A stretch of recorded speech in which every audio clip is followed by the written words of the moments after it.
te bendiga. Qué bueno que podemos estar aquí conectados a través de este medio para tener un espacio de adoración y exaltación a nuestro Señor. Quiero compartir con ustedes una porción de la Biblia en Salmos 39:7. Dice: entonces, Señor, ¿dónde pongo mi esperanza? Mi única esperanza está en ti. Es increíble ver cómo en estos tiempos, día tras día, Dios nos demuestra su amor, su compasión y su cuidado para cada uno de nosotros.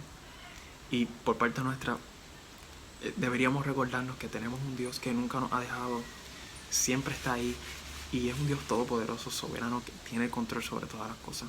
Amén. Así que confiemos en el Señor, y donde quiera que estés, acompáñame cantando estas alabanzas.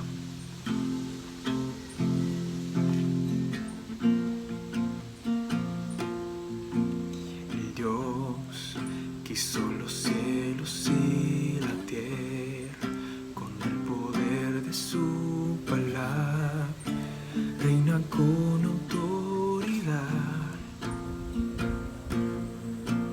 El Dios que aún los vientos le obedecen, una palabra es suficiente para los muertos levantar.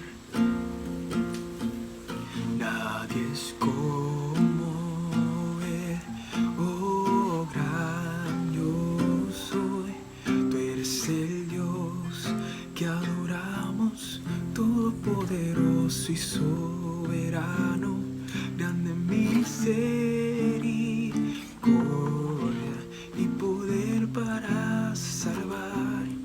Tú eres el Dios que adoramos, quien derrotó la muerte y el pecado, glorioso Redentor y Rey, te adoramos.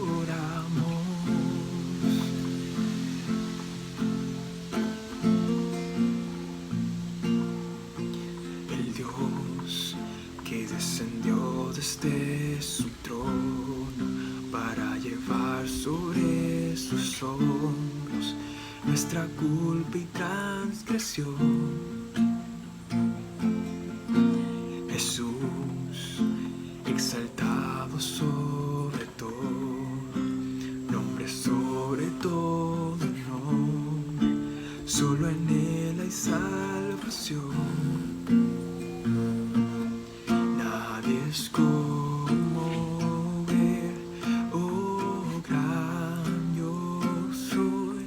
Tú eres el Dios que adoramos, todopoderoso y soberano, grande misericordia y poder para salvar.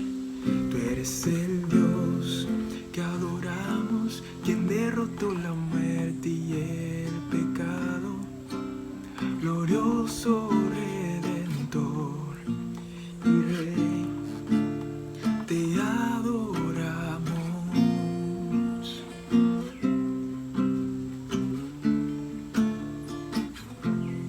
A Él sea la gloria y el poder, todo es de Él y para Él. A Él sea la gloria y el poder, todo es de Él y para Él. Tú eres el Dios que adoramos, todopoderoso y soberano, grande misericordia y poder para salvar. Tú eres el Dios que adoramos, quien derrotó la muerte y el pecado, glorioso Redentor y Rey, te adoramos.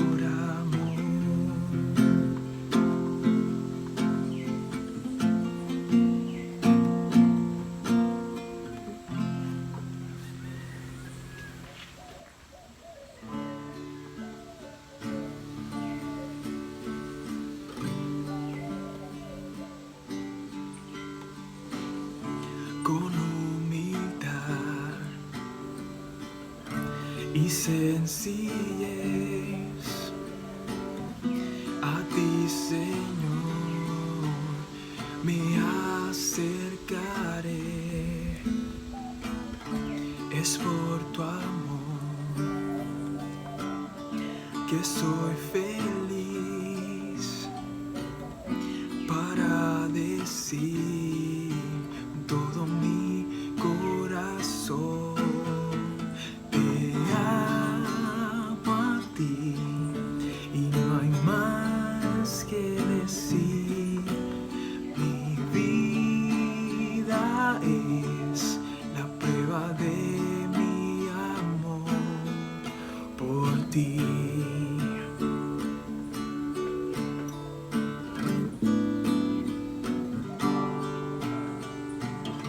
Con humildad y sencillez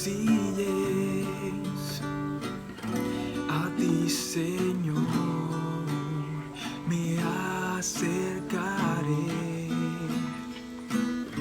Es por tu amor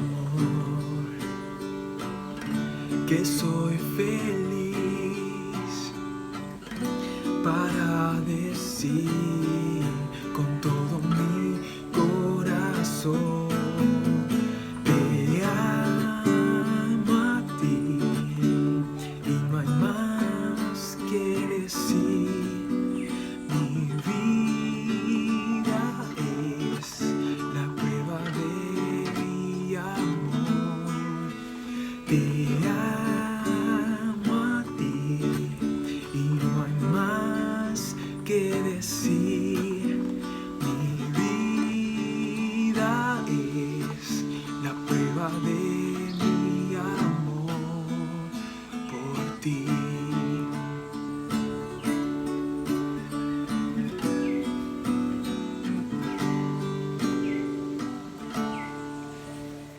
Dios te bendiga, iglesia. Qué bueno es poder estar nuevamente juntos, aunque sea a través de este medio.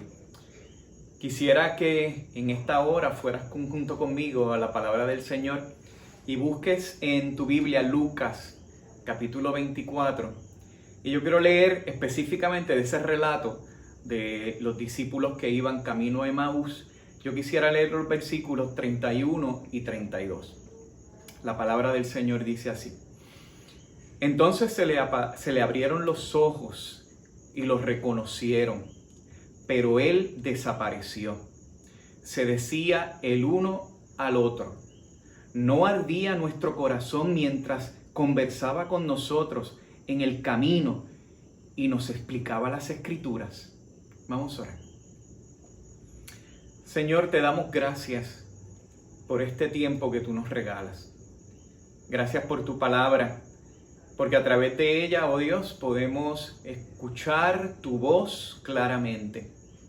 Podemos ser ministrados por ella a todas nuestras necesidades. Tú traes esperanza, tú traes gozo y tú traes paz. Y pedimos que tu Santo Espíritu en medio de nosotros, en este tiempo que vamos a compartir tu palabra, seas tú, Señor, tomando nuestras vidas y hablándonos directo a nuestro corazón. Te lo pedimos por Jesús. Amén. El domingo pasado nosotros celebramos el glorioso evento más importante de la fe cristiana, es la resurrección de nuestro Señor Jesucristo. Como dice Pablo a los Corintios, si Cristo no ha resucitado, nuestra predicación no sirve para nada. Seríamos los más desdichados de todos los mortales. Pero ciertamente, dice Pablo, lo cierto es que Cristo ha sido levantado de entre los muertos y como primicia de los que vivieron. La vida y la muerte de Jesús fueron eventos muy públicos. Fueron muy públicos en ese tiempo que Jesús estuvo caminando durante 3 años y medio por todo Israel. Su vida fue atestiguada por miles de personas, pero también fue impactada la vida de miles de personas, no solamente por sus milagros, no solamente por las alimentaciones masivas que hizo, no solamente por sus palabras, sino por su propia vida y testimonio de que lo que hablaba venía directo de Dios. Su muerte también fue muy pública. Fue un evento tan público que lo colocaron en un lugar muy alto, en una colina, durante la celebración de una de las fiestas, la fiesta más importante para los judíos. Y allí ocurrió la muerte de Jesús. Pero sin embargo, la resurrección de Él no fue así. No fue de esa manera.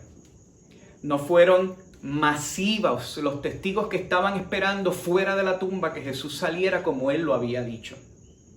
No fue masivo todos sus discípulos o aquellos que decían que lo seguían para estar presente allí esperando el momento en que la piedra fuera removida. No ocurrió de esa manera. Pero sí ocurrió y la tumba está vacía. Nosotros, tú y yo, también somos testigos de la resurrección de Jesús. Y la evidencia de los testigos que vivieron y estuvieron presentes viendo al resucitado validan claramente la realidad de esa resurrección gloriosa de nuestro Señor. Y tú y yo somos los mejores testigos. Primera de Pedro 1, 3 al 5 dice lo siguiente: alabado sea Dios, Padre de nuestro Señor Jesucristo. Por su gran misericordia nos ha hecho nacer de nuevo mediante la resurrección de Jesucristo, para que tengamos una esperanza viva y recibamos una herencia indestructible, incontaminada e inmarchitable. Tal herencia está reservada en el cielo para ustedes. Nuestras vidas han sido transformadas y somos nuevas criaturas por la misericordia de Dios y mediante, dice Pedro, por la resurrección de Cristo. Es por eso que tú y yo, todavía hoy en este siglo XXI, seguimos siendo los testigos, los mejores testigos de la resurrección de nuestro Señor. Cuando Cristo resucitó y llegó a nuestras vidas, esa vida nuestra ha sido transformada, hemos sido cambiados, somos unas nuevas criaturas y a través de su evangelio la sentencia de muerte se convierte en vida. En el pasaje que acabamos de leer de Lucas 24 nos habla de dos discípulos de Jesús que no los reconocen según van caminando con Él en el pasaje de todo el relato, en ese pasaje del capítulo 24. Ellos regresan nuevamente desilusionados a su pueblo porque todo ya había terminado. Con Jesús muerto, toda esperanza de la restauración de Israel se había perdido. No hay nada más que hacer. Por lo tanto, solo les restaba nuevamente retomar sus vidas y regresar nuevamente a su pueblo, Emaús. Pero en ese momento, en esa discusión, en ese compartir el uno con el otro, Jesús llega a su vida y algo sucede. Lo primero lo podemos ver en Lucas 24, el versículo 15, que nos dice: sucedió que mientras hablaban y discutían entre sí, Jesús mismo se acercó y caminaba con ellos. Cuando Jesús llega, se acerca a nuestra desilusión y desesperanza. Luego de los eventos de la cruz, los discípulos de Emaús regresan a su casa. Supongo que en medio de lo que estaban hablando y de lo que estaban discutiendo según caminaban, era la frustración, la tristeza, la decepción, el corazón triste y agobiado porque Jesús había muerto y con Él la esperanza para su pueblo.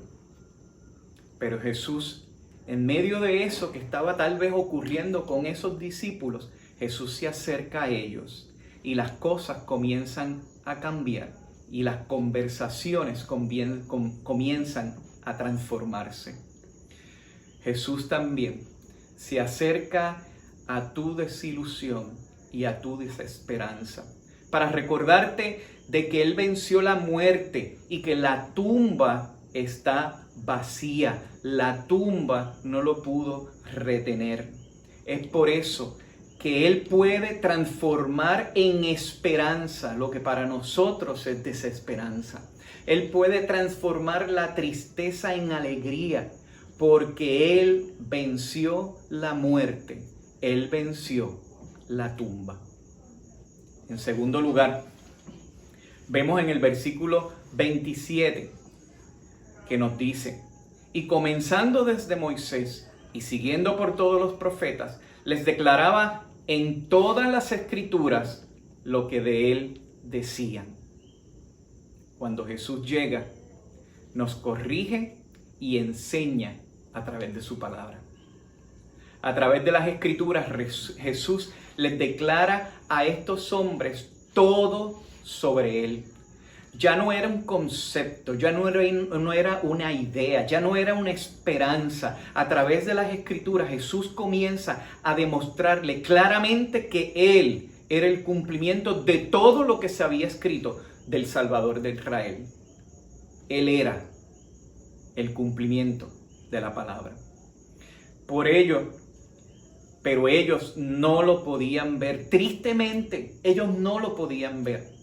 Aún con el testimonio de las mujeres, aún con sus compañeros discípulos que dijeron que Jesús estaba vivo, que la resurrección había ocurrido, de que la tumba estaba vacía, aún a pesar de todo eso, ellos no lo podían ver.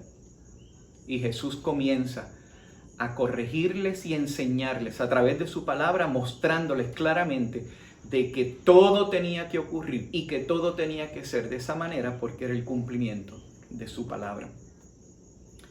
En Lucas 24, 22 al 24 dice: también algunas mujeres de nuestro grupo, dicen los mismos discípulos que van de camino a Emaús, nos dejaron asombrados. Esta mañana muy temprano fueron al sepulcro, pero no hallaron su cuerpo. Cuando volvieron, nos contaron que se habían aparecido unos ángeles quienes les dijeron que Él estaba vivo. Algunos de nuestros compañeros fueron después al sepulcro y lo encontraron tal como lo habían dicho las mujeres, pero a Él no lo vieron. Aún ellos siendo testigos y escuchando las palabras de las mujeres y de los discípulos, aún ellos siendo parte de ese grupo cercano a Jesús como sus discípulos, aún así ellos no podían ver lo que había sucedido. Y regresaban nuevamente tristes, confundidos, con desasosiego en su corazón, porque para ellos todo había terminado. Jesús entonces le contesta a ellos en el versículo 25 y 26 y les dice: qué torpes son ustedes, les dijo, y qué tardos de corazón para creer todo lo que que han dicho los profetas. ¿Acaso no tenía que sufrir el Cristo estas cosas antes de entrar a su gloria? Jesús mismo les hace un llamado a levantar la conciencia y a crear la conciencia de que todos los hechos estaban frente a ellos, pero sin embargo, ellos todavía no lo podían ver. Por eso Jesús tiene que comenzar a corregirles y a enseñarles todo lo que estaba escrito en la ley de Moisés, en los profetas, en la Escritura, para poder abrir sus ojos. Y en esa condición, en una condición muy similar a la de estas personas, confundidos, con desasosiego, con desesperanza, Jesús también se acerca a nuestras vidas para corregirnos y enseñarnos. La realidad de que la tumba está vacía. Jesús llega a nuestras vidas para salvarnos, para enseñarnos todo lo que de Él está en su palabra y todo lo que es Él en nuestras vidas. Esperanza de gloria. Jesús llega a tu vida, Jesús llega a mi vida para hacerla totalmente nueva. Él nos corrige, Él nos enseña, Él nos muestra claramente su gloria, la gloria del Hijo de Dios resucitado, que cambió nuestras vidas para siempre. Además, en tercer lugar, en este pasaje, del contexto de lo que es Lucas 24, en el pasaje de los discípulos camino de Emaús, en el versículo 31, dice lo siguiente: entonces les fueron abiertos los ojos y le reconocieron, mas él se desapareció de su vista. Cuando Jesús llega, nuestros ojos son abiertos. Cuando Jesús llega a nuestras vidas, nuestros ojos son abiertos a la realidad de una esperanza viva y una vida plena en Él. A través de su evangelio nos muestra que hemos sido tan amados, que hemos sido perdonados, que Él ha tomado nuestro lugar en aquella cruz, donde el Padre deposita todos nuestros pecados sobre Él, para que allí en aquella cruz Él pagara lo que era nuestra culpa.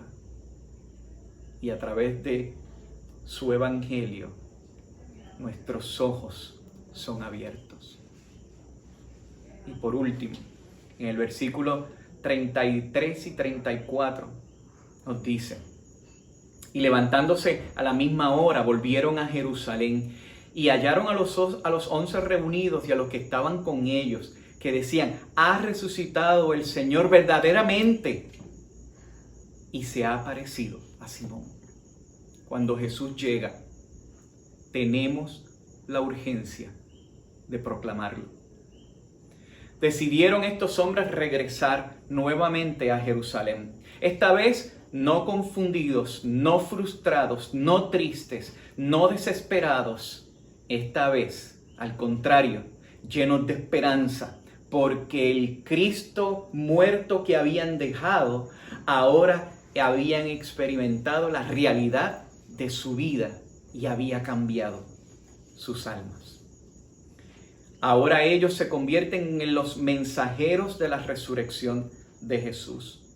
Los que dudaron a las mujeres, los que aún escuchando las palabras de los discípulos, ahora son ellos los que tienen la urgencia de compartir que Jesús estaba vivo. Eso mismo tiene que suceder contigo y conmigo cuando Jesús llega a nuestras vidas. Tenemos que compartirlo. Tiene que haber una urgencia en nuestras vidas de que otros sepan, de que todos sepan que hemos escuchado el testimonio del Evangelio, que hemos sido testigos de la resurrección de Jesús a través de una vida transformada, nueva, para la gloria de su nombre, de que nuestras vidas no son iguales, de que somos diferentes, de que somos nuevas criaturas en Cristo Jesús. Tiene que haber esa urgencia de compartirlo. Por eso, todavía hoy, en el siglo XXI, después del milagro de la tumba vacía, 21 siglos después del milagro de la tumba vacía, hombres y mujeres como tú y como yo, somos sus mejores testigos. Somos los que tenemos que proclamar de la tumba vacía. Somos los que tenemos que declarar que somos nuevas criaturas por el poder de Cristo Jesús. Concluyo con esto. En el día de la resurrección de Jesús, las mujeres que fueron al sepulcro fueron conmovidas por la gran noticia de que Jesús no estaba muerto. Él vive. Cuando Jesús llega a nuestras vidas tienen que ser transformadas. Cuando Jesús llega a nuestras vidas no pueden ser iguales. Tenemos que mostrar y reconocer que Él es el resultado de nuestra transformación. Él es nuestra transformación. Y es por eso que tú y yo somos sus mejores testigos el día de hoy. Es por eso de que no solamente recordarle un domingo de resurrección y domingos posteriores, sino que todos los días, en todo momento, en todo lugar, a toda hora, ser sus mejores testigos. Vamos a orar. Señor, te damos gracias por la bendita realidad de tu resurrección, de tu vida. Y hoy, un segundo domingo luego de la celebración de ese evento glorioso, nosotros recordamos estos dos hombres que de camino a su casa, tristes, acongojados, frustrados, desesperados, regresan nuevamente a retomar sus vidas, porque todo había acabado. Pero qué bueno es saber que tú te acercas en medio de la desesperanza, de la tristeza del dolor, de la separación, y tú te acercas a nuestras vidas y tú haces, oh Dios, todas las cosas diferentes. Aquellos que regresaban nuevamente frustrados porque todo acabó, ahora regresan nuevamente a Jerusalén para decir que todo continúa. Ayúdanos, Señor, a que nosotros seamos testigos tuyos fieles todos los días de nuestra vida, reconociéndote en todas las cosas de nuestra vida, y que podamos ser, Señor, tus mejores testigos. Amén. Yo quiero bendecirte en esta mañana con estas palabras que el pueblo de Israel escuchaba de boca de Moisés en todo momento. Que el Señor te bendiga y te proteja. Que el Señor sonría sobre ti y sea compasivo contigo. Que el Señor te muestre su favor y te dé su paz. Qué gloriosa es la esperanza de la resurrección. Quiero aprovechar también para darte un corto anuncio y recordarte que este miércoles 22 a las 7 de la noche también tendremos la oportunidad nuevamente de conectarnos por este medio, conectarnos en nuestros hogares y escuchar a nuestro hermano Francisco Ortiz, Paquito, trayendo una reflexión de la palabra del Señor para nuestras vidas, recordándonos la realidad del Evangelio, recordándonos la gloriosa noticia de que Él vive y reina para siempre. Dios te bendiga.